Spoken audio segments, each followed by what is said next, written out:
So I was one of those people who didn't really buy meat myself to cook at home because I just didn't know what to buy. So like I loved eating steak, but I would never have it at home.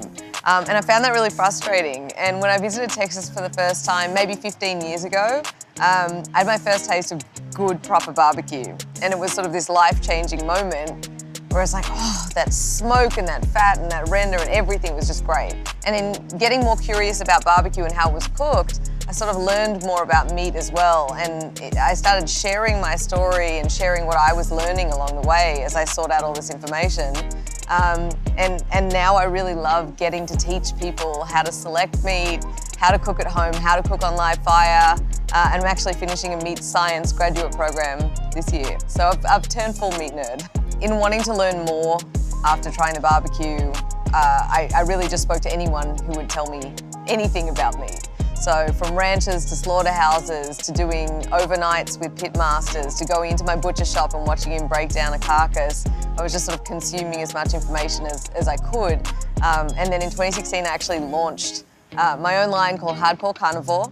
So we have seasonings and tools we call it tools for serious meat enthusiasts. And it's all still about helping people have a great meat experience in their own home. And the seasoning is just a natural extension of that because it's what I think your steak should taste like.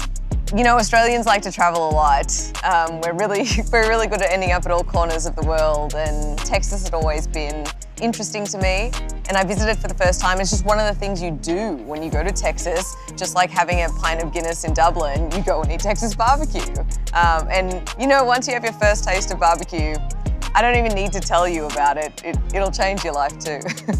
The difference between barbecuing and chef life, I don't think is that much of a difference. They're both a craft. So even though these pit masters are outside and we do most of our cooking outside, it's very much about handling every brisket, seeing if it's ready, babysitting it with the same amount of care that a chef would. And what's made barbecue so interesting in the last 10 years is that pit masters have started applying chef principles to it. If it's not good, they won't serve it. And that never used to happen.